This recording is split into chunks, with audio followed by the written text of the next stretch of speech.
मियां नवाज शरीफ साहब का कहना है कि 1998 में ग्रीन पासपोर्ट की बड़ी अहमियत थी क्योंकि मेरा दौरा इक़्तिदार था, और आज 2026 में अब ग्रीन पासपोर्ट की बड़ी अहमियत है क्योंकि शहबाज शरीफ साहब की ज़ेरे क़यादत इसहाक डार की कंट्रीब्यूशन से पाकिस्तान को फिर इज़्ज़तें मिल रही हैं। साथ में इन्होंने फील्ड मार्शल सैयद आसिम मुनीर साहब का भी नाम लिया। तो यहाँ पर मैं एक बात बताता चलूँ, बड़ी देर कर दी मेहरबान आते आते मियाँ साहब। आज जो पाकिस्तान इज़्ज़त अवेल कर रहा है ये आपकी पार्टी के उन अराकीन की वजह से नहीं कर रहा जिनको एक FIR का भी डर होता है तो वो सीधा लंदन भाग जाते हैं। किसी को दिल का दौरा पड़ता है, किसी का जिगर खराब हो जाता है, किसी के गुर्दे फेल हो जाते हैं, कोई कैंसर की लास्ट स्टेज पर होता है, बस मरने ही वाला होता है। लेकिन जैसे ही इन्हें कुर्सी की खुशबू वापस आती है तो आपकी दुआ एंड वक्त पर काम आ जाती है और ये फिर से सेहतयाब होकर पाकिस्तान अपने पांव पर चलकर वापस आ जाते हैं। हकीकत यह है कि ये इज्जतें पाकिस्तान को मैदान जंग की वजह से मिल रही हैं। मई में होने वाली पाक भारत कशीदगी में जिस तरह पाकिस्तान ने अपने से कई गुना बड़ी फौज का गुरूर खाक में मिलाया, उनको मुंहतोड़ जवाब दिया, दुनिया पाकिस्तान को संजीदगी से लेने लग गई है। दुनिया की क्यूरियोसिटी बढ़ गई, आखिर पाकिस्तान ने वो कौन सी हिकमत अमली इख्तियार की है जो दुनिया के जदीद तरीन फाइटर जेट राफेल को पाकिस्तान ने अपने सस्ते तरीन JF-17 थंडर और J-10C से मार गिराया। और हद तो यहाँ हो गई कि ये अरब ममालिक जिनके पास अमेरिका और यूरोप के जदीद तरीन हथियार मौजूद हैं, ये पाकिस्तान से डिफेंस डील कर रहे हैं। याद रखें, दुनिया सिर्फ मैदान मारने वालों की तारीफें नहीं करती,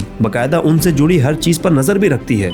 कौन से हथियार इस्तेमाल हुए हैं, क्या हिकमत अमली इख्तियार की है। आज देखें, हमारे JF-17 थंडर कितने ही मुल्कों की फिजाइया का हिस्सा बन चुके हैं और कितने ही मुल्क अभी इंतजार में है। ये सब कुछ मियाँ साहब आपके मोटरवे से या orange line, yellow line, green line या ट्राम के मंसूबों से नहीं हुआ। ये दुश्मन को मुंह तोड़ जवाब देने की वजह से हुआ है। आपके इन मंसूबों से तो सिर्फ मुल्क पर कर्जा बढ़ा है। हम मानते हैं कि हमारी इकोनॉमी बड़ी कमजोर है, हमारे मुल्क में गुर्बत है, बेरोजगारी है, हमारे इंटरनली बड़े मसले मसाइल हैं, लेकिन दुनिया को ये पावर हो गया है कि पाकिस्तान कमजोर नहीं है। और मियाँ साहब, अल्लाह ने आपको भी मौका दिया था कारगिल की सूरत में। उस वक्त तो हमारा दुश्मन इतना ताकतवर भी नहीं था जितना आज है। आज सारी दुनिया जानती है कि कारगिल में क्या कुछ हुआ था। बहरहाल मैं तारीख में नहीं जाता, लेकिन उस वक्त अगर कारोबार की मोहब्बत आप पर गालिब ना आती और भारत से आप कुर्बतें ना बढ़ाते तो ये मुंह तोड़ जवाब हम उस वक्त भी दे सकते थे। और यही सारे अरब ममालिक उस वक्त हमसे इसी तरह के मुआहदे करते, वो हमें एयर बेसिस देते जिस तरह आज दी है। और हम इस कंट्रोवर्सी में नहीं पड़ते कि हमें मजीद फंड चाहिए, हमने डायरेक्ट इसराइल तक मार करने वाला मिसाइल बनाना है। जिस तरह आज हमारे फाइटर जेट और हमारे मिसाइल इसराइल के बॉर्डर से चंद 100 किलोमीटर दूर पर तैनात हैं, उस वक्त हो जाते तो फिर शायद दुनिया का नक्शा कुछ और होता, शायद कश्मीर हमारा हिस्सा होता और फलस्तीन में लाखों बच्चों का कत्लेआम भी ना होता। लेकिन मैंने कहा ना, देर आए दुरुस्त आए। आप ये ना कहें कि आपकी पार्टी की पॉलिसीज की वजह से पाकिस्तान ने ये इज्जतें कमाई है, आप बल्कि यूं कहें कि उस वक्त हमने अपनी मनमानी की थी, इस दफा हमने अपनी मनमानी नहीं की, या हमें करने नहीं दी गई, या इस दफा हमने जुर्रत दिखाई है। अगर ये बातें आप कहें तो काफी हद तक काबिल कबूल है। पाकिस्तान ने दुनिया के साथ जो अपनी खारजा पॉलिसीज बनाई है उस वजह से पाकिस्तान को ये इज्जतें मिल रही हैं। खलीजी ममालिक की दो बड़ी ताकतें जो हमेशा आमने सामने रहती हैं, पाकिस्तान की ऐसी जबरदस्त हिकमत अमली कि सऊदी अरब के एयर बेसिस भी पाकिस्तान के कंट्रोल में और ईरान की पूरी फिजाई हुदूद पाकिस्तान के कंट्रोल में।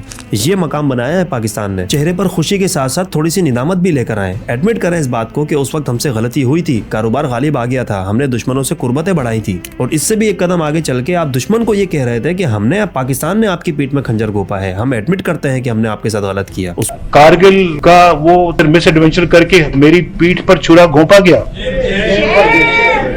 वाजपेयी साहब लाहौर तशरीफ लाए और हमसे आके यहाँ पे मुआहिदा किया। ये अलग बात है कि हमने मुआहिदे की खिलाफ वर्जी की, उसमें हमारा कसूर है, उसमें हम कसूरवार हैं। उस वक्त तो आपकी ये हिकमत अमली थी। आपका और आपकी पार्टी का माजी ना हम भूले हैं ना दुनिया भूली है। आज आपको बजाय अपनी गलती तस्लीम करने के आप सारा क्रेडिट अपने खाते में डाल रहे हैं। यार कुछ होश के नाखून लें, ये अवाम बेवकूफ नहीं है।